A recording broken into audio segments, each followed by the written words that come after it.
Welcome to Inside the Audition, the podcast where we go behind the scenes for a deep dive look into the world of auditions. I'm Joe Lars Larson, creator of Actors Audition Club, an international community helping actors book your dream roles in TV, film, and theater. And I'm Brandon Knox, actor, producer, and co-host. Each episode, we chat with actors and industry professionals to share their audition experiences, insights, and advice. We provide actors with actionable tips, strategies, and resources to help you elevate your auditions. We demystify the often intimidating and misunderstood world of auditions to help you succeed. So whether you're just starting out on your acting journey or you're a seasoned pro, join our Actors Audition Club members as we go Inside the Audition.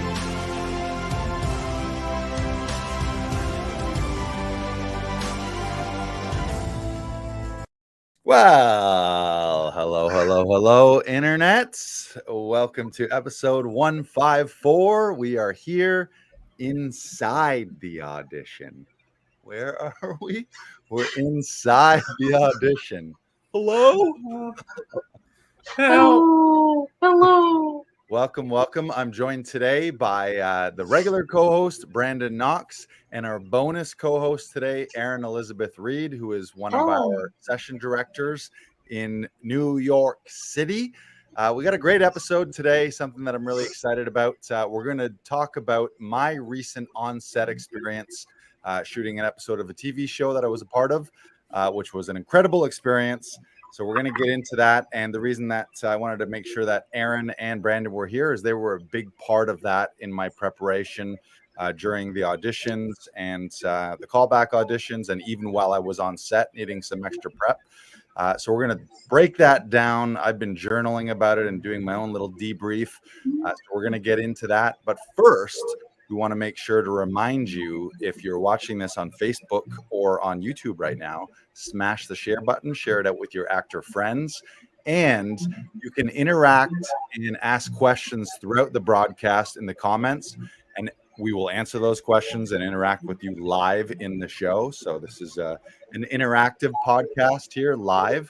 And the other thing we want to let you know is everyone who does comment or ask a question, at the end of the episode, you're going to be entered into a draw where you'll have a chance to win a free self-tape session with one of our session directors.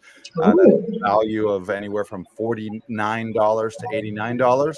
And all you got to do is be here and interact in the comments. Make sense? Yeah. Can I interact? No, you can't win. Darn. You definitely cannot win. So let's just get into it here. So to remind people, we've talked about this in a couple recent episodes where I announced that I had booked the role and then I was away shooting it. But in a brief nutshell, I booked a lead role in an episode of a new series. I can't reveal all the details of it, but can't spoil it, and I don't think it's public knowledge yet. But I can tell you it's a horror anthology where each episode is its own story, very much like Black Mirror or Twilight Zone or Outer Limits. And it was one of the coolest experiences of my life, one of my best on-set experiences, and something that I'll never forget. So I've been spending some time after I shot thinking about it and debriefing and journaling a little bit so I can capture some of the memories and capture some of the lessons. And we're going to chat about that today. And I think what I've decided is we're going to talk about it in three main categories. Is there weird feedback happening still? Yes. I'm hearing like garbled sound and stuff. Is there sound? Okay? You just went gobbledygook on my end for a few seconds. Right. Brandon? Yeah, there does seem to be a bit of feedback. Okay. I'm not sure if it's volume on either one of your ends, or Erin, I don't know if that's still yours, but I could just mute for a while and see if that helps anything. Try that. Hello. Yeah, it's definitely feedback from her computer. Okay, well, we'll see your facial expressions. Raise a hand or unmute at any time. Sorry about that. I don't know what the sound feedback is, but that definitely sounds better already. So just to break this down for everyone, I've lumped my notes and lessons into three main categories, and that is team, preparation, and energy. Those were the three lessons and three things that I really focused on going into this project. So we're going to talk about those. So first off, team. More than ever before, I really had a big focus on making sure that I had a team around me and making sure that I was focused on meeting everyone on set. So, and that started first here with Brandon and Aaron. I have my own audition team. Brandon helped me with the original self-tape audition, which, by the way, was way back in April. And I booked him here at Actors Audition Club. We worked on it and we submitted it, and then nothing happened for April, May, June, July. So much so that I was like, oh, okay, I guess this one went away. And that was a little disappointing, but I'd kind of forgotten about it, as you do when you do an audition. But I was pumped for this project. This one was one of those ones.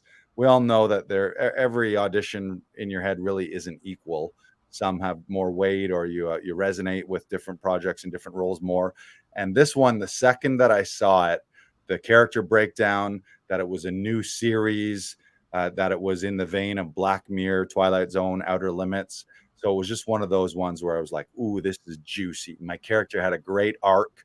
The scenes that they gave me for auditions were awesome. So I really, really wanted this one. And then it went away and nothing happened until late July. I got an email from my agent saying, casting is looking for you at the callback on Zoom right now. Where are you? And I was like, huh? Callback for what? I called her back and was literally like, I have no idea what you're talking about right now. I don't know what project you're talking about. I have not heard about a callback. Long story very short is somehow, and this has never happened. I've been with my agent for so long, like for many, many years, 8, 9, 10 years now. Somehow, I don't know if it was a typo in the email or just the Gmail gods were frowning on me. But the 2 weeks earlier to the callback, I never got the callback audition notice. So I get this notice saying like, yeah, they're looking for you right now. And I'm like, I don't know what you're talking about. And then I get on the horn with her. She sends me what it is. I remember that it's this project that we shot the first audition for back in April.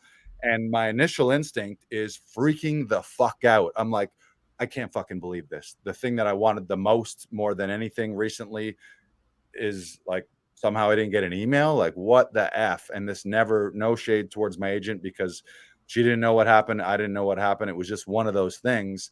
But what happened is they were like, the session's still happening. They can see you right now. And I had to quickly weigh that. And I'm like, I haven't looked at these sides for 3 months. Yeah, I can hop on and be nice with the director and maybe have sides in hand. But I'm like, I don't know. And I'm already flustered. So I was like, I don't think I can do this right now.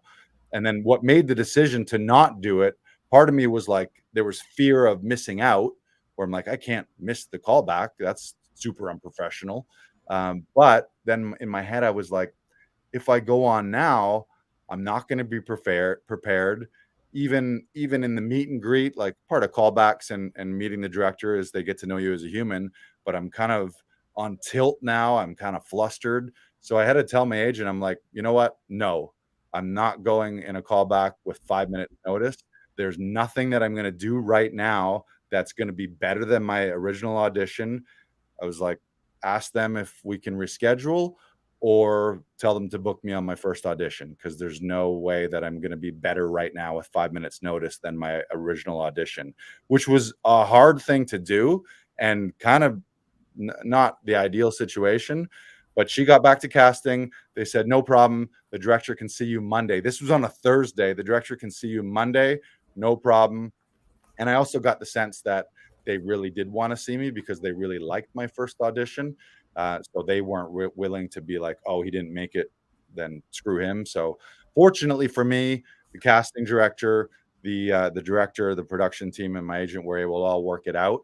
and I had the weekend to prepare. So getting back to team, part of that team preparation was on the Monday morning, I booked Aaron to do a Zoom session, and right before my Zoom session. So I think my appointment with casting was I think at noon. So I booked Aaron, I believe at 10:30 to 11:30, and I set up my Zoom setup exactly the way I would have it in the real callback audition, and we just ran the scenes over and over and over again, but we ran them exactly like it was the callback. So I slated, and then Aaron said, "Thank you so much. Let's go into scene 1 whenever you're ready." We did scene 1.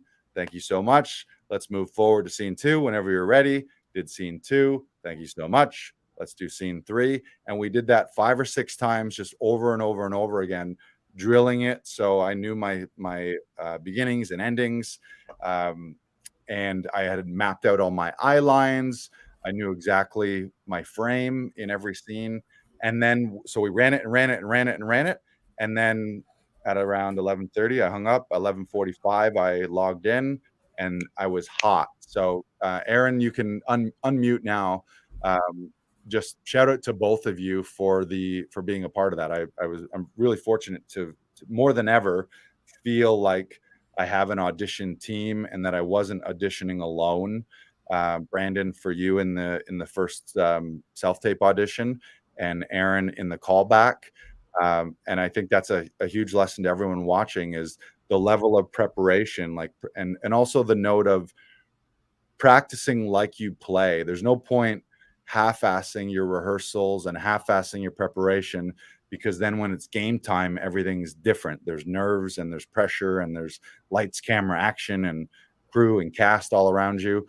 So just the idea of rehearsing till you can't get it wrong versus rehearsing till you get it right, and then also practicing till you play. So thank you for both of you for that, Brandon and Aaron. Aaron, anything you want to share about that process or notes throughout? Yeah. Well, gosh, couple of things. I remember. I just remember how pissed you were that Thursday.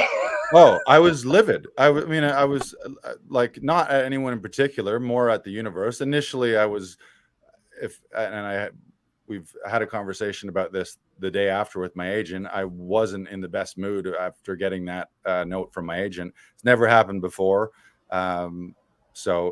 We still weren't, I think we figured out what happened. I think it was either an old email or a typo in an email, an old email address that is no longer active. But it was one of those things where it's like, you got to realize, okay, this is where we're at. Now what do we do? But internally, I did freak out and I was super pissed. And then I had to take a deep breath and calm myself and just say, okay, this is the hand that's been dealt. Now, how do we do some damage control, and how do we save this? So yeah, I remember.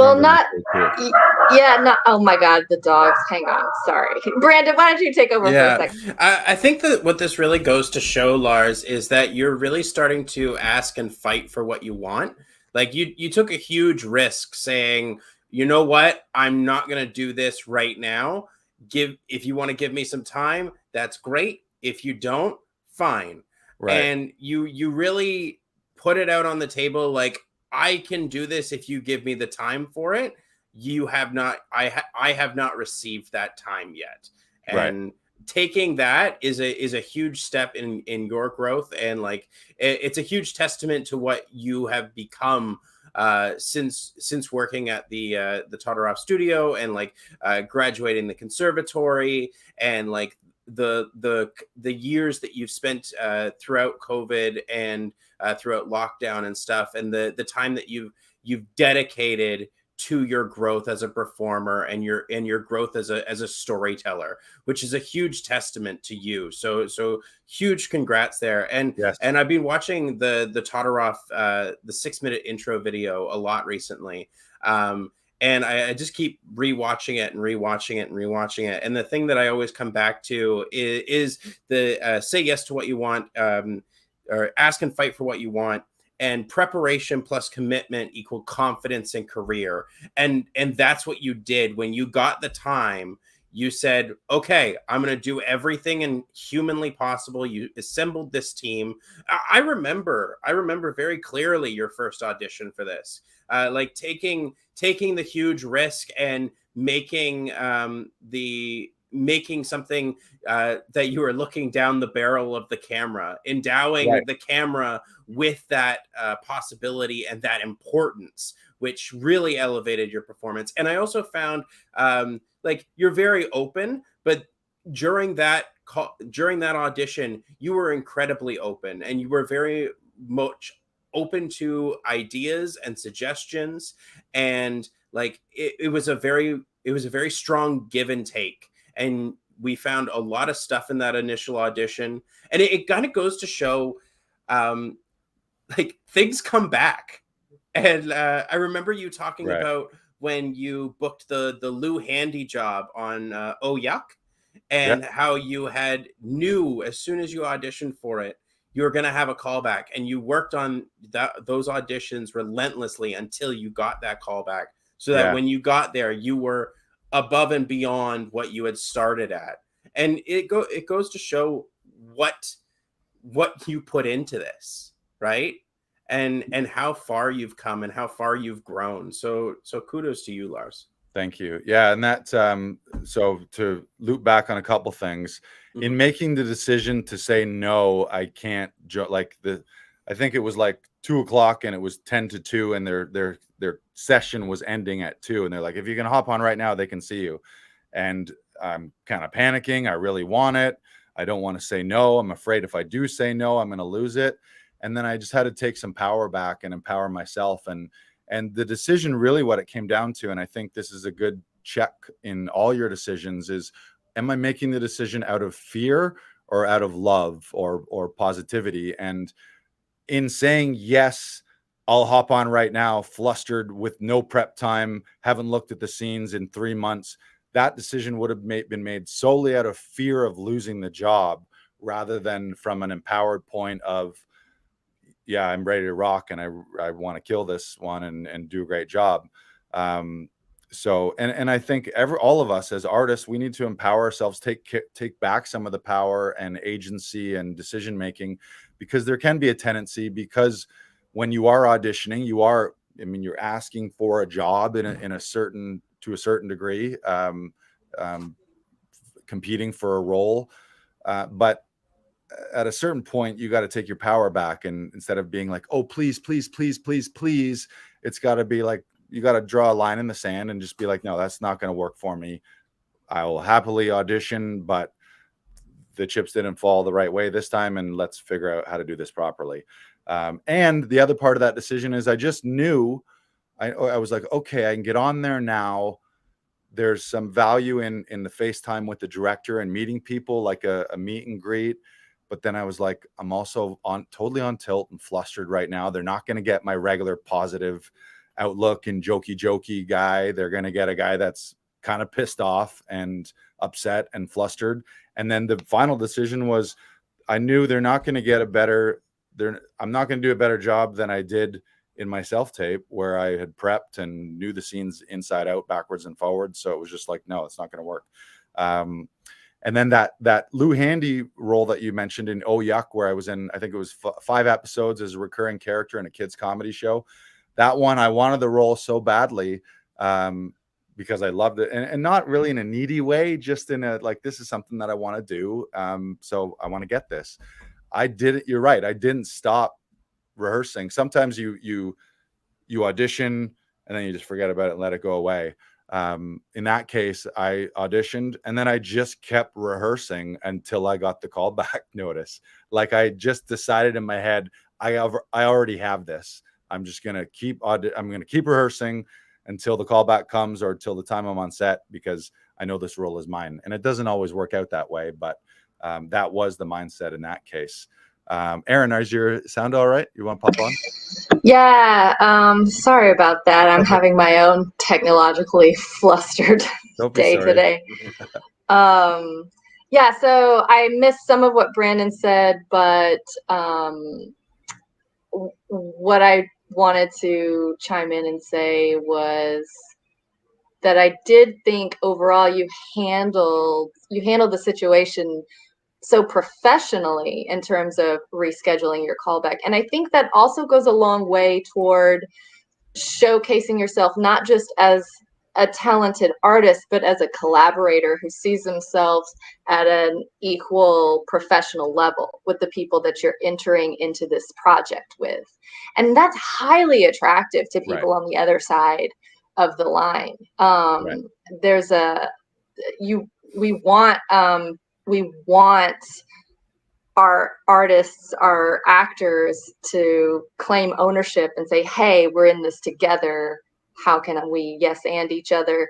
And so someone who has, the self-worth and the dignity to say, no, that's not going to work. I won't be able to show you my best today. Here's when I can. So you offered a possible solution as well. It wasn't just a hard no, it doesn't work. It wasn't like the kind of egotistical grandstanding that you can also tip into. And when I say you, I don't mean you, Lars. I mean just people. It like was if I had been how dare they and took a big ego trip or anything. Yeah. And, right. I've seen that. But no, you said, no, this won't work for me, but here's what will. And I think you just presented yourself so professionally, and it's no wonder that they were happy to see you on a Monday. A solo callback too. Like it was your moment. And I the funny thing is I saw the casting director the next day. I randomly bumped into him and I was like, oh, hey, I don't know what happened yesterday. And he was like, like he didn't sweat it at all. In my head, I'm like, we tend to catastrophize and be, oh no, they're going to think I'm terrible and I'm unprofessional, when probably it was like my agent probably emailed them and be like, I don't know what happened, but there was a miscommunication. Lars never got the callback thing. Can we reschedule? And it was like, yeah, sure. No problem. We've got another session on Monday. So let's do it then. It was probably as easy and as simple, and nobody but me lost any bit of sleep over it. I want to go back to something you mentioned, Brandon, about a strong choice. Because, and I haven't told either of you this, I got direct feedback. And shout out to the director. I'll say the director's name, Joe Lynch. He was incredible. Maybe later we'll talk more about the episode and more about the experience when the show is released. But he was so generous with his feedback and his comments about the first audition and throughout the entire process. We had a meeting when I got up there, and we went scene by scene, really line by line.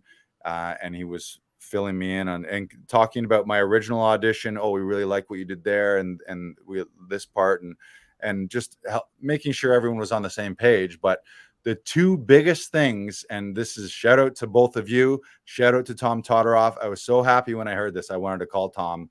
The director, the showrunner, who's also the writer and creator, and a couple of the producers made a point to come up to me when they met me, and they said, hey man, we wanted to let you know your audition not only changed the role, it changed the story, and it changed how we shot this episode because of some strong choices I made. And two of the choices, there were some moments where I looked right down the barrel of the camera in an extreme fucking close-up, where I was looking right down the barrel. And that was it was an impulse that I had when I looked at it. In my head, it was like, this has got to be right down the barrel. I was thinking in terms of a storytelling, and I'm thinking in terms of filmmaking. I'm like, this shot's got to be down the barrel. They could always say no, but another actor might be like, oh no, you never ever look down the barrel. Like that can't be a thing. And breaking the fourth wall, you can't do that. How dare you? And they specifically told me that choice stood out like a big, fat, lovely sore thumb. And then the other thing that they said is so I'll tell you, my role is antagonist. Am I getting that right? Protagonist, antagonist, good guy, bad guy kind of thing. And there's a big trap when you're playing the antagonist of being like, oh, I'm the bad guy, I'm the villain. But our coaching and teaching from Tom in the Todoroff Conservatory and weekly workshop is to play opposites, to find the love, to find the positive. He always mentions the negative is always written. It's our job as actors to find the positive. And apparently what a lot of the other actors did in their auditions is they played the end of the episode at the beginning, meaning they had no arc. They started out as the bad guy from the first thing that came out of their mouth. And that was kind of, if you look at it on paper, you could see those negatives, and you no fault to those actors, because it's a trap that it was an easy trap to fall into. But the choice that we made in looking at the architecture of the scenes, we had 3 audition scenes, and in order for me to have an arc, I have to start out as positive and friendly. And I got a note from them. They said, your audition, you playing the positive and some love and kind of a friendly neighborhood guy off the top, changed the whole story, changed how we viewed your character. So thank you. I got that huge thank you. And I was just like, oh, fuck yeah, thank you. I could never get better validation that our training with Todoroff is spot on. And the reason it's spot on is because that's the truth in life. And we had several discussions on set about this, where it's never that clear in life, oh, he's a good guy and he's a bad guy. Everybody's everything. Every human being has beautiful, loving, great characteristics that are positive and perfect and beautiful. And then everyone's got a dark shadow side where they do terrible things. And in heightened situations where there is conflict, that's all exacerbated, where people, good decisions, bad decisions. And me making that choice, when you see the episode, hopefully what it does is leaves the audience in this tug of war of like, who's right, who's wrong. Oh, I could see how he's made that decision. I could see how he made that decision, so that there'll be team antagonist and team protagonist, which is also life as well. Like, if you think about stuff going on in the world, and I'll use the United States as an example, it's like, it's not Republicans are bad and Democrats are good, or vice versa. It's everybody's everything, and everyone's struggling to try and figure out how to get what they want in their life. So right away, that validation was like, ooh, make strong choices. Don't fall into traps. If you have impulses like, I'm gonna look down the fucking barrel in a close-up right now. And they straight up told me, director, producers, showrunner, your audition, those choices changed the way we look at the role, changed the way we shot the whole episode, and changed the entire story for us. So I was like, oh, thank you. But really, not thank you to me, thank you to team, because never have I felt more that I had like the kind of people on my shoulders with me, meaning acting coach Tom, meaning audition coach Brandon and Aaron. And we'll talk about a couple other people as well that were part of that team. But yeah, it was just huge validation. So that was a massive lesson for me. I remember us talking a lot in your initial audition about the fall of a hero, because I feel like that's what we really captured in that all of this neighborhood hero kind of character, almost like Walter White in a way, right? Over the course of Breaking Bad. Right. And that's what I really loved and took away from your initial audition, was that it was the downfall of this hero character that was a beacon of light in this community that was kind of not doing so well, but you were really holding it together for them and seeing right. the downfall of that, and like family man, father, like, and just falling into this headfirst into this trap. And like, yeah, and it's the schadenfreude of it all, really. It's also realizing, why did they give you 3 scenes? You can't play 3 scenes all the same. And if I look at the last scene where there's a descent in the madness and some chaos and heightened conflict and some questionable choices, if it starts there, then what the fuck is the story? Imagine if episode 1 of Breaking Bad, Walter White comes out and he's like, I'm a fucking monster. You know that scene where he has the scene with his wife and be like, I'm the monster. Can't do that in episode 1, otherwise we don't give a fuck about him. He's just this awful person who is a terrible drug dealer and gets a bunch of people killed, rather than, oh, this is a guy struggling with a disease who fucking loves the fuck out of his family and wants to make a better future for them. So then he makes these questionable decisions, but they were arguably decisions and moves out of love, not because I'm a big bad fucking bad guy, you know? So yeah, it was great lessons. Aaron, you got anything?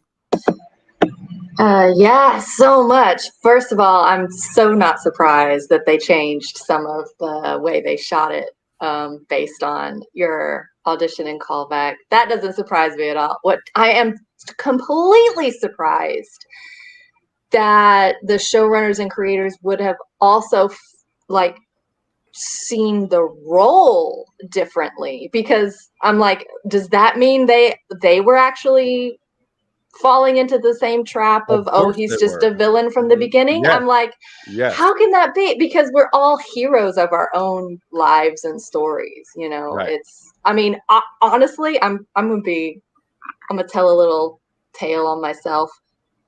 When you first sent me the sides to work the callback, I thought you were the hero. I thought you were the protagonist. Same. That's all I ever saw. Right. Not the villain. Interesting. Yeah.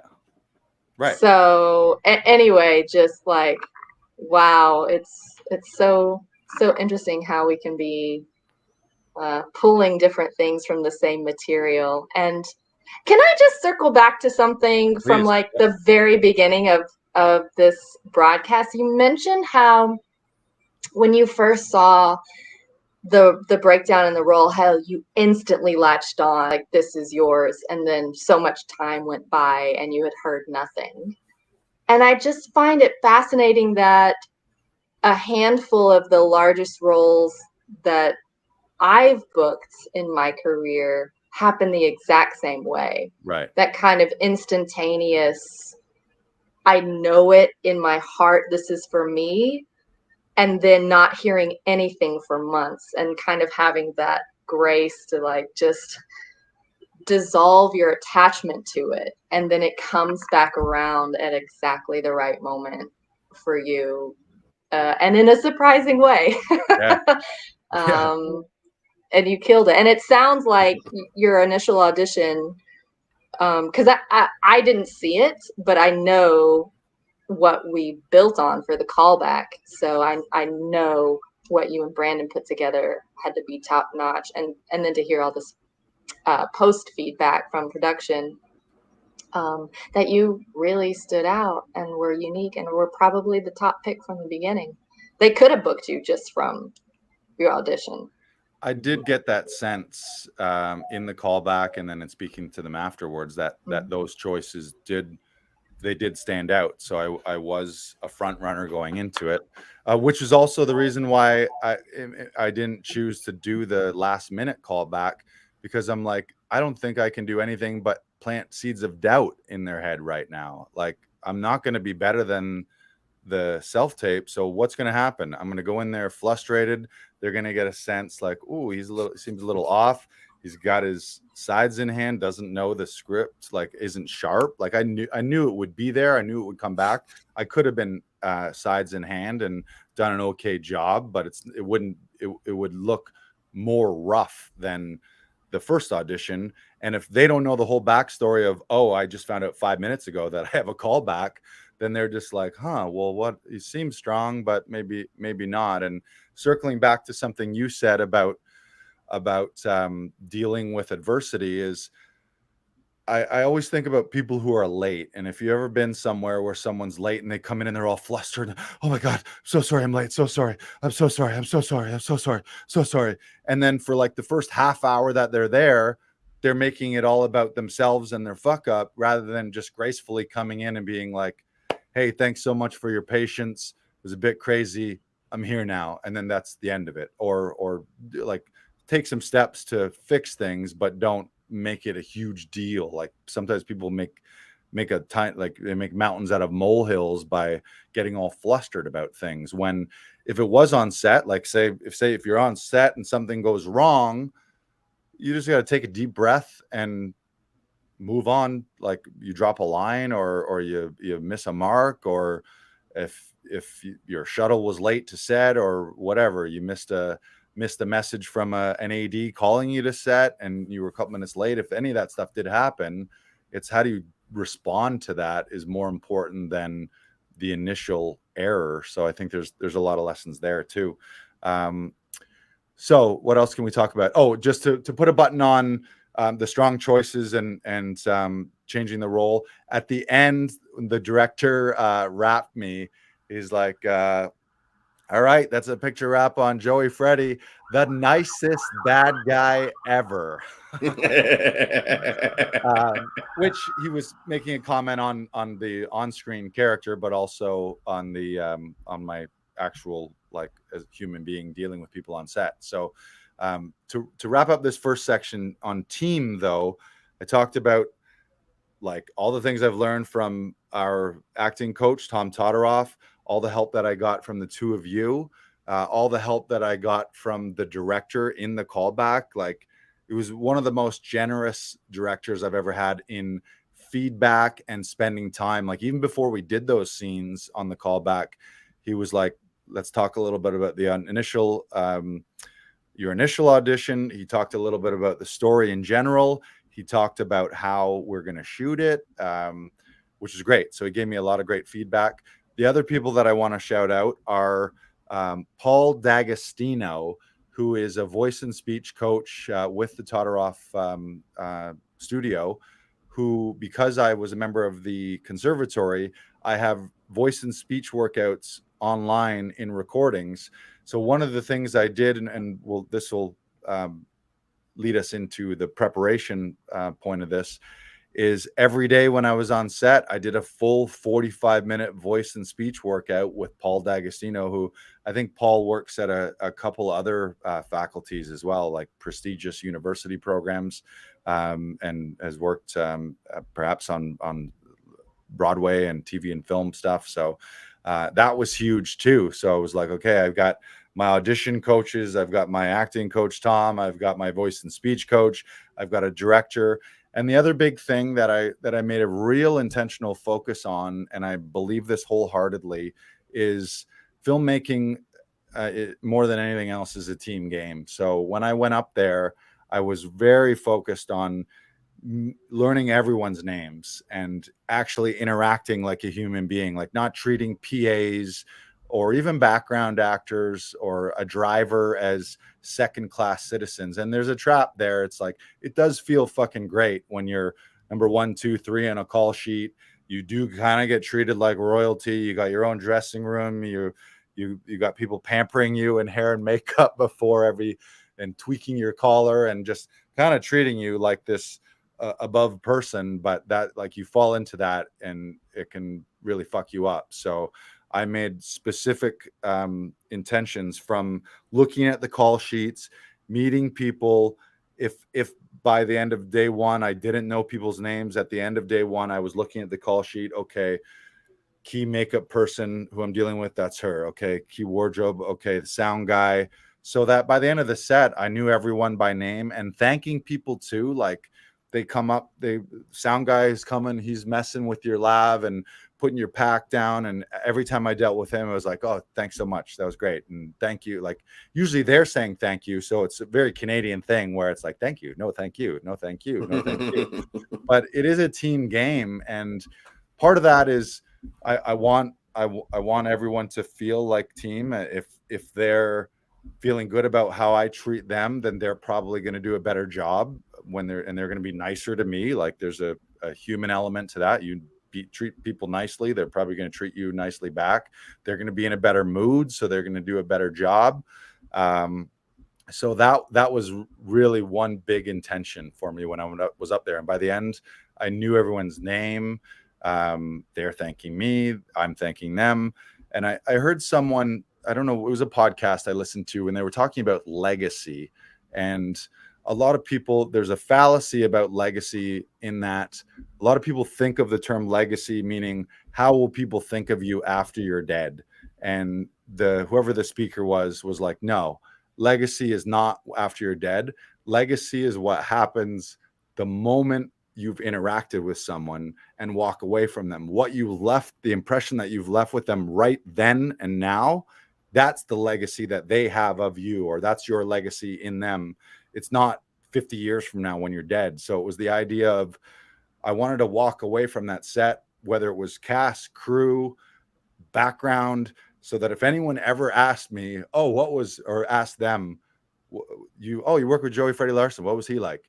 That right away from that, if I never interacted with them again, ever, and never saw them again, that they would be like, oh yeah, he was really cool. He was fun. He was like polite and said thank you and all of those things, versus the other, like, oh yeah, he was a real prick.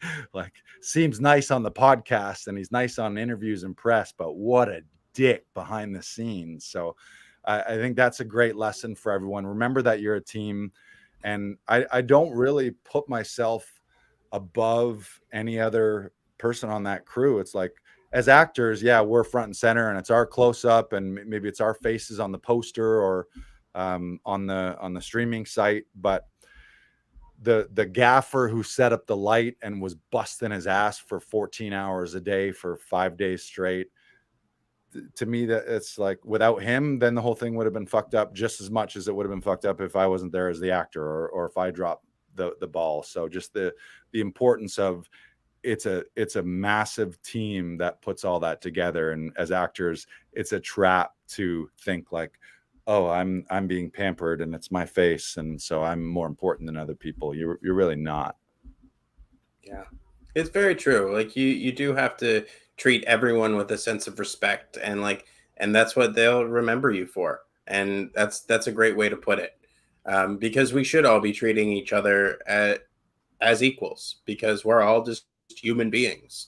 And how would you like to be treated on set? Would you like to be talked down to, or would you like to be treated as someone that is a proficient at what they do and incredibly smart and just want to do a great job at what they do?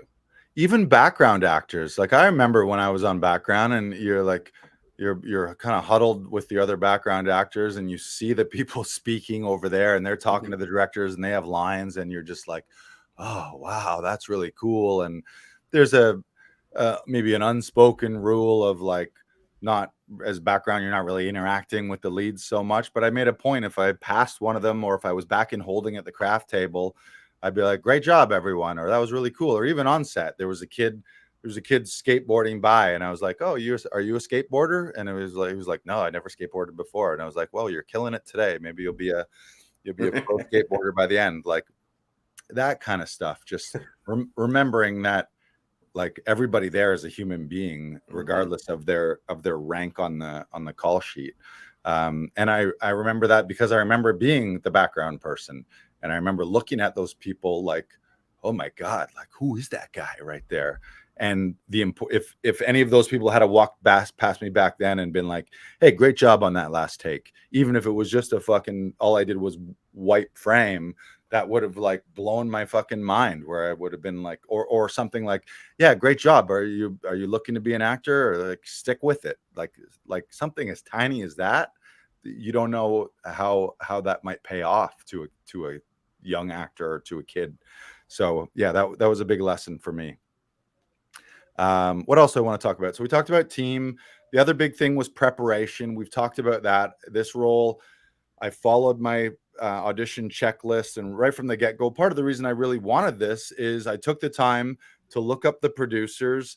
They had provided some backstory. They provided a lookbook and kind of a series synopsis.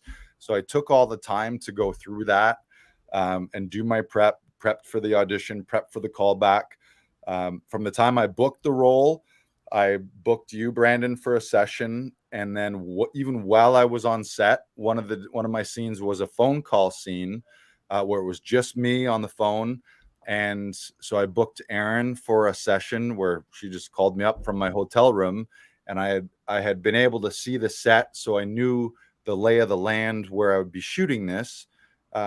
which was also intentional. The director gave me that opportunity and I accepted the opportunity. It was like, after you wrap on this day, if you want to go look at this other set so that you can start blocking it. And the director gave me a lot of freedom. He was like, I'm kind of going to just let you block this scene out yourself.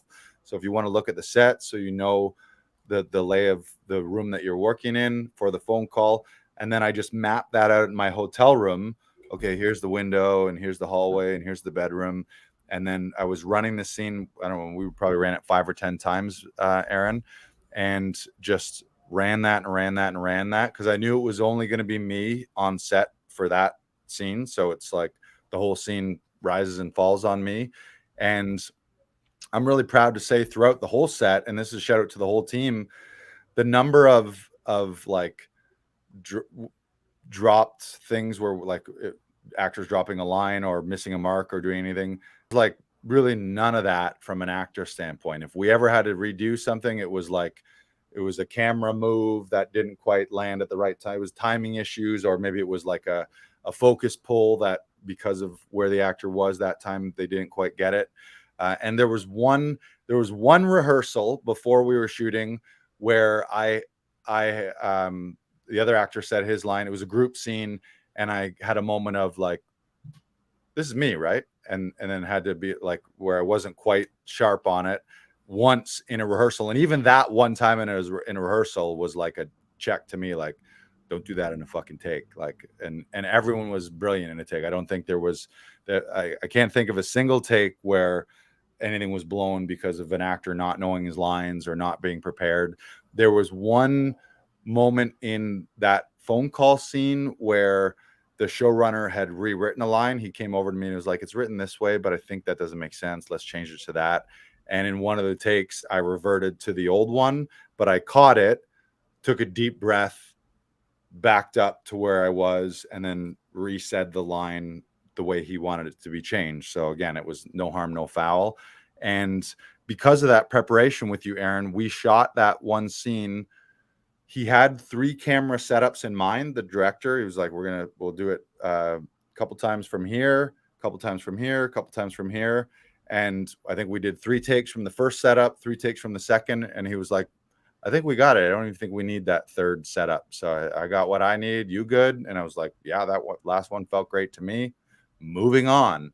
And the importance of preparation for anyone, if you have been on a TV set versus like an indie film, there's just no time. It's just go, go, go. All of your rehearsals aren't really for you as the actor. They're for camera and lighting, and for them to map everything out. So if you're lucky enough to get some rehearsals, it's really just for the camera moves to make sure they got everything covered. And then it was like, we would get maybe 2 takes, 3 takes. So had any of the actors not been fully prepped and ready to rock, we wouldn't have made our days. And we shot, it was 4 days, what they call splits, which is half day, half night. So our calls were like 3 p.m., 4 p.m., and we would shoot 4 or 5 p.m. until 4 or 5 a.m. so that they get the tail end of daylight, and then they get an overnight shoot rather than just a day shoot and just a night shoot. And I think for the most part, they made every day. One day, because of rain and some technical practical effects issues, they ran a couple hours overtime.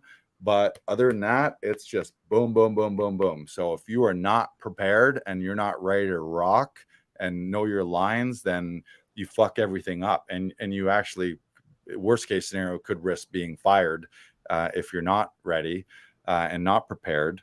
And there was one more thing I wanted to say about that.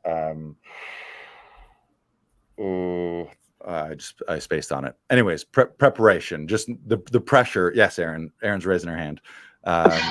Well, because I have a couple questions that have come up as you've been relaying some of these stories. So I'd love to know, one, did you and your other key actors find time to like rehearse lines privately in trailers or anything? Or the time was there. I chose mean, we didn't ask you. It's not like if someone had asked, I would have said certainly, for sure. I felt good enough that I was prepped. They were all pros. Their IMDb credits numerous, so I knew that they were in good hands. I think there was a couple of the actors I know they rehearsed a couple things in a dressing room, but we actually didn't end up doing that. I was also very fortunate with the schedule over those 4. It was a lot packed in 4 days, and it was pretty intense.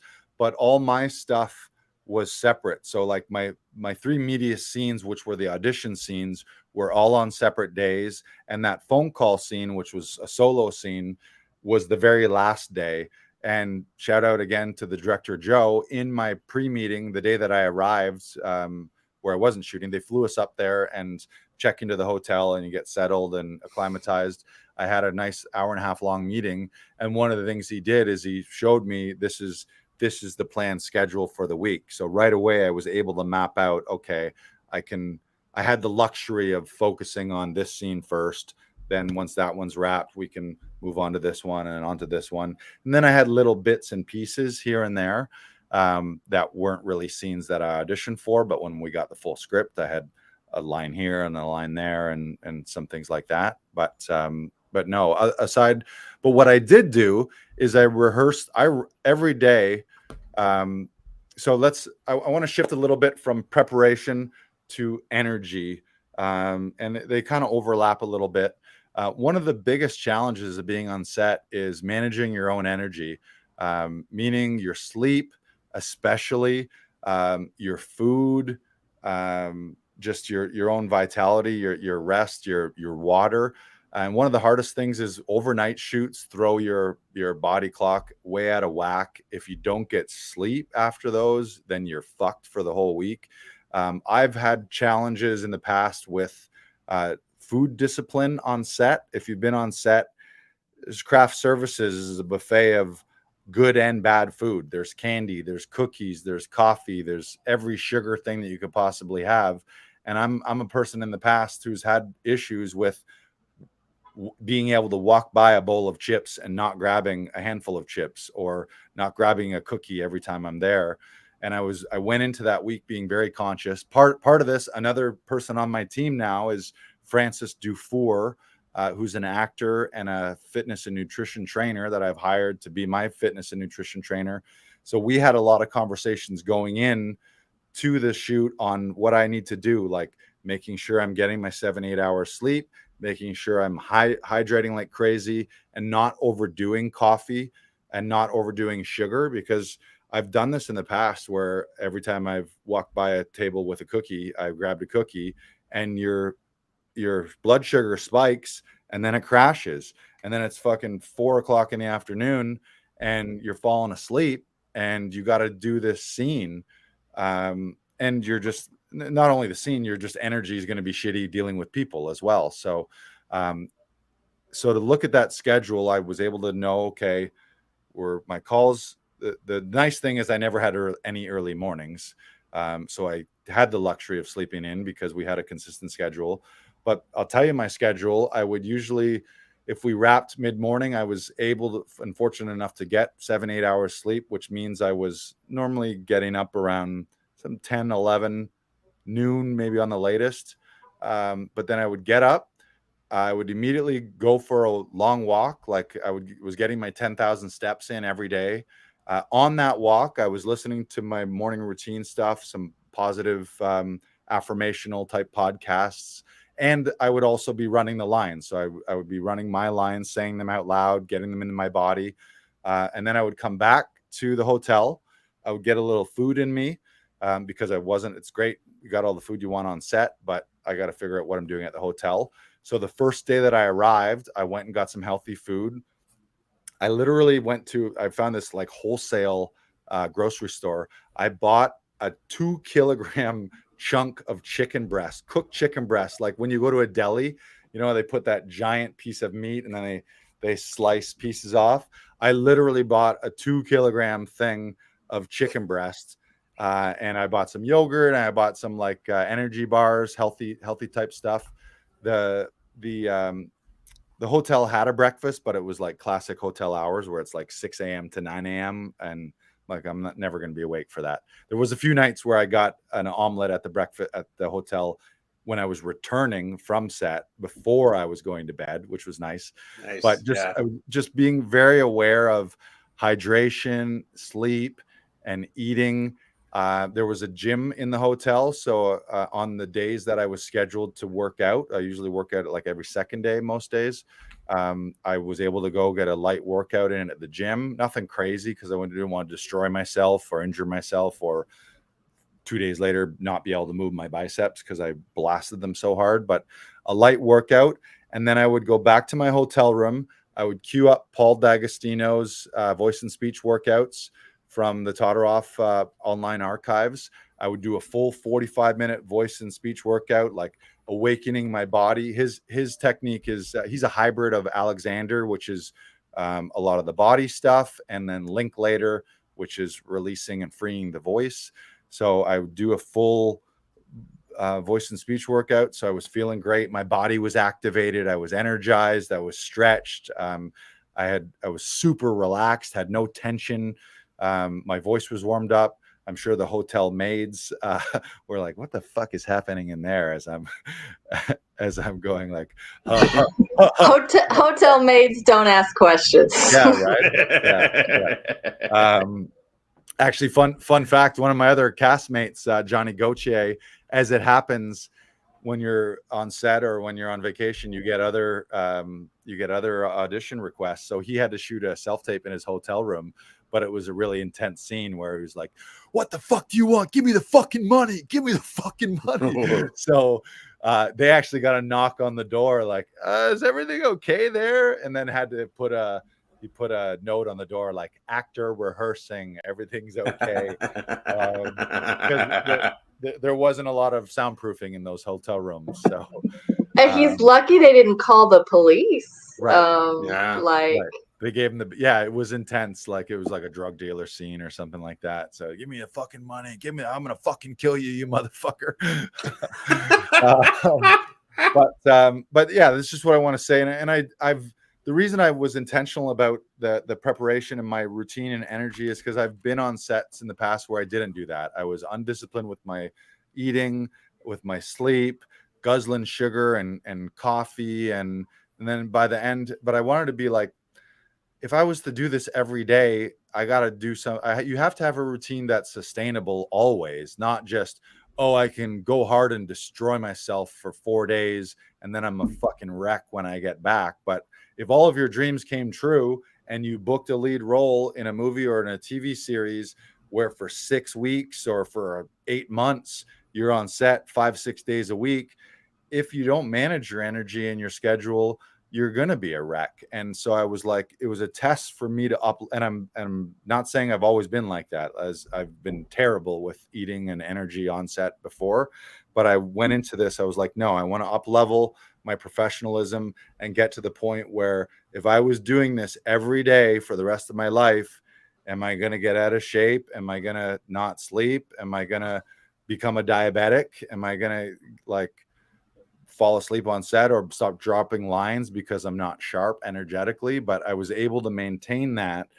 But it was because I went in with a plan and I had those intentions of get my sleep, get my water, get my morning exercise, get my sunshine, get a light workout in, get a voice and speech workout in. So by the time I showed up on set every day, I was ready to rock. I was loose. I was energized. I was relaxed. I knew my lines. I know what I wanted to say one thing about preparation when I was talking about all the actors, like nobody ever flubbed a line during any of the actual scenes that we were shooting.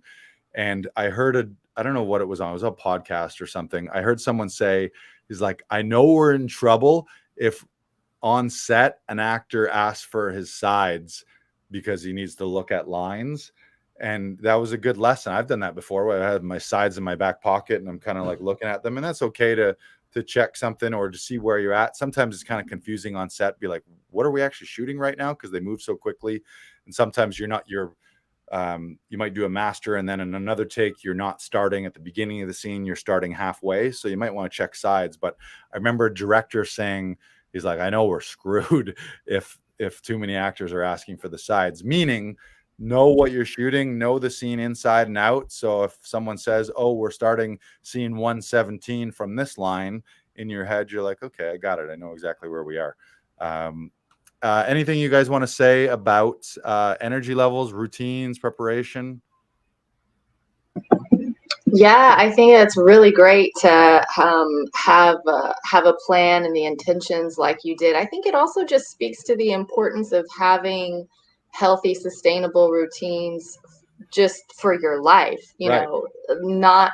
I mean, it's wonderful to kind of amp them up and tweak for the special events Right. of being on set or performing, but to have something that sustains you every day, so that when you do have these on set times, you know, it's like a little rise in your normal routine, right? Instead of like, if your routine is way down here because you're not doing anything, your routine is nothing, and then you're having to like climb this mountain while you're under the stressful circumstances of performing. Well, stressful, I put that in quotes. Right. Stressful meaning it's new, it's out of the ordinary of your daily life.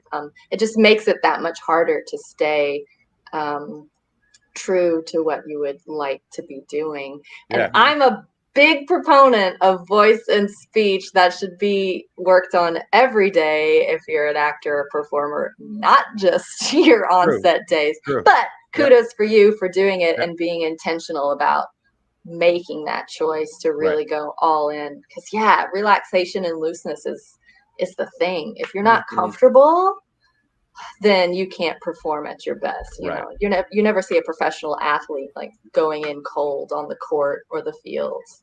You want to be loose and warm. Yeah, that's what I was thinking. This really goes to show how actors do need to train as athletes, because it can be a marathon sometimes, and you do have to pace yourself and make sure that you're checking in with yourself and making sure that you're doing everything that you can do to make sure you're reaching that body relaxation and your voice is warmed up and your body is loose, so that you can do everything that you need to do depending on the day.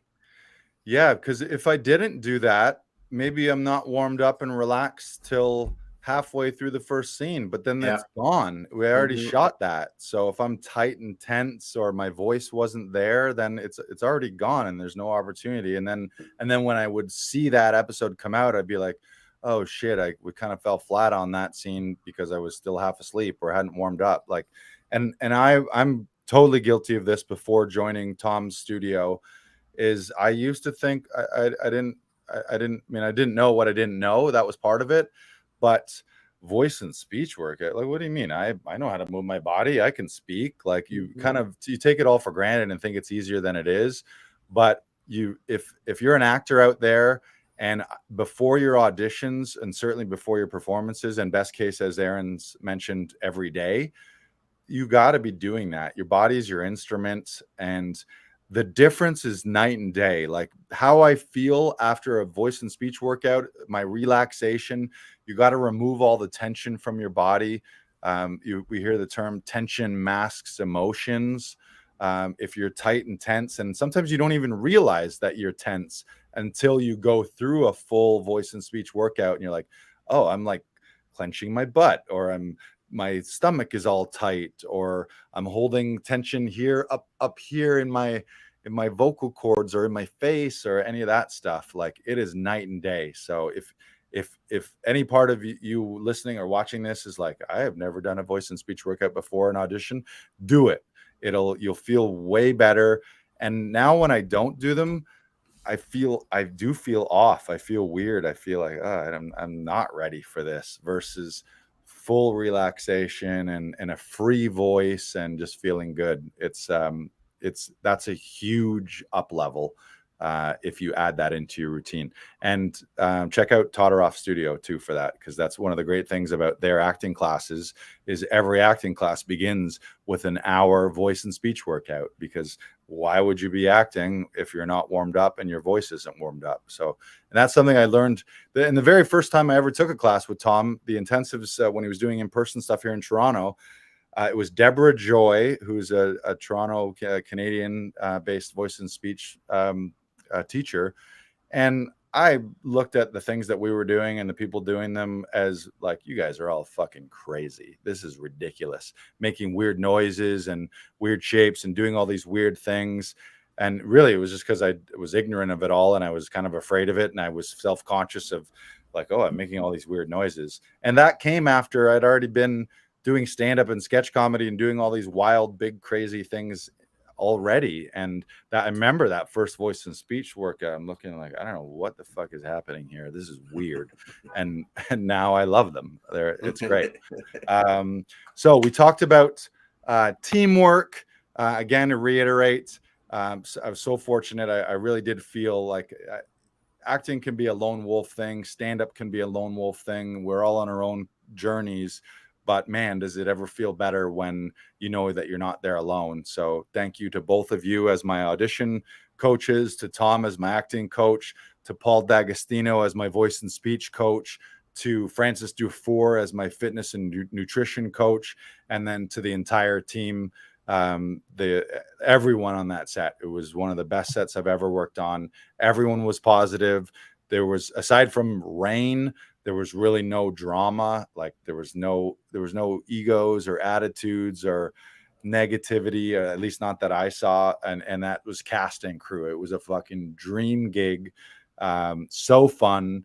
And maybe the other things we can just also mention is there is a challenge when you rap on set of like coming back to earth and being like, okay, now what? Because I was like, I remember the day like when you rap and it's like you feel fucking amazing. We rapped at 6 o'clock in the morning, so it's not like we're all going to go out and have a rap party at 6. It was like go back to the hotel, get some sleep before your flight later on that afternoon. But I remember even walking into the airport with the other leads that I was in it, and we were just like felt like we just did this incredible thing. You're riding high, just the best feeling in the world. And then there's a danger or a bit of a trap to like coming back to reality. You go from like, oh, I'm a fucking movie star to like, no, I'm just a guy at a grocery store and this person doesn't know me at all. So I think that really part of that is leveling out the highs and lows, I think is a good lesson. And like Aaron, you mentioned, making some of your daily routines and habits that you have in all of your life that aren't just habits and routines and disciplines that you do when it's go time, and that levels out that playing field. But I did have that little, like, same as when you're in a theater show or when you're on set, a little bit of that hangover of like, oh, now it's done. It's like you have all the anticipation when you book it and the preparation. When you're there, it's fucking amazing. And when you wrap, it's, oh my God, high five. And then it's kind of like, okay, well, now what? Now it's back to regular life and on to the next thing. So I did have like, I had to check myself a few times on remembering. This is why I wanted to journal on it and why I wanted to have this debrief of the importance of that debrief, whether it's an audition or an on-set experience. Do you journal about it? Do you talk about it, share about it, note the wins, note the struggles? Like we haven't talked yet about, are there things I could have done to improve? But just when I did get back, I kind of had to check myself a couple times, and it was a balance of remembering, okay, yeah, it's great to feel like a movie star, but you are also a human in every situation. So it's like you're the same guy, really. But also remembering those highs, because there was like the high of like, and all the good feelings walking through the airport and feeling, oh, what an incredible experience, was so great. And then a week later, you're not in there. So there can be the tendency to just be like kind of deflated and now what and what next. So it's this weird balance of celebrating the wins, but then moving on to the next thing, because that is done. Like it's nothing's going to happen with that for 6 months or a year. I'll get the echo of that when the thing actually comes out and I get to screen it and watch it and celebrate with cast and crew. But anything you guys want to say on that, like the idea of when you do rap, like coming back to earth and how to move forward from that? Yeah, I think it highlights really about, well, a couple of things. Like making sure that you're doing in your daily life, doing all you can to have a stable mental and emotional healthy life as Right. well, and everything that you can do to maximize that, because you know, the onset experience, you're getting a massive dopamine rush. Like Oh there's yeah. just you can't change it. It's chemically happening in your body. And so remembering that and understanding that the drop off is also a chemical rebalancing. It's you're going to move through it and pass through it and just maintain your steady, healthy mental, emotional uh, self-love and practices for yourself will help that balance happen. There's also a book that I read a number of years ago now, called How to Be a Happy Actor in a Challenging Business by Justina Vale Evans. Right. And one of the concepts she talks about, which applies to everyone, not just actors, but the idea of like how to slowly elevate your happiness baseline so Right. that when you do have peaks, you're able to settle back into your baseline in a more Right. gentle fashion. And that baseline is ideally rising higher and higher in your Right. life. Yeah, that's a great point. And I think also just the importance of daily habits, morning routines, those kind of things. That really wasn't different coming back. The timing of it was different, but I still have my morning routine of listening to positive things, of hydrating, of getting out in the sun, going for a walk, moving. All of that kind of stuff was consistent throughout. What was different was it was later in the day when I was on set because we're on night shoots. Um, the other thing I didn't mention too is uh, I don't drink very much, but I wasn't drinking at all up there. I occasionally will use other substances that are legal, but I also wasn't doing any of that stuff up there. So I was really focused, and I haven't really been doing any of that since then, either drinking or legal marijuana. But it's just taking care of your body while I was up there. And I know that can be a trap for people too. If you're, I mean, no judgment, but if your daily routine involves alcohol and then you're away for a week where you got to be on set, well, your body's going to react to that, like needing that alcohol potentially, but that can be a disaster if like I can't be rapping in the middle of the morning and then drinking in the middle of the night. Like, so I say that just to be fortunate that I've dealt with most of that stuff and I don't use any of that too heavily, but I could see how that would be a big trap for some actors, where if they're drinkers especially, and you're on set, well, where does that fit in? How does that fuck things up? Are you drinking before you're on set? Are you drinking after you're rapping? Like that can be a danger. So just the idea of monitoring that with all of your other health habits and figuring out where does that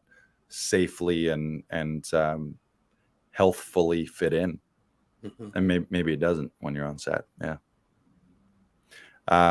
Anything else?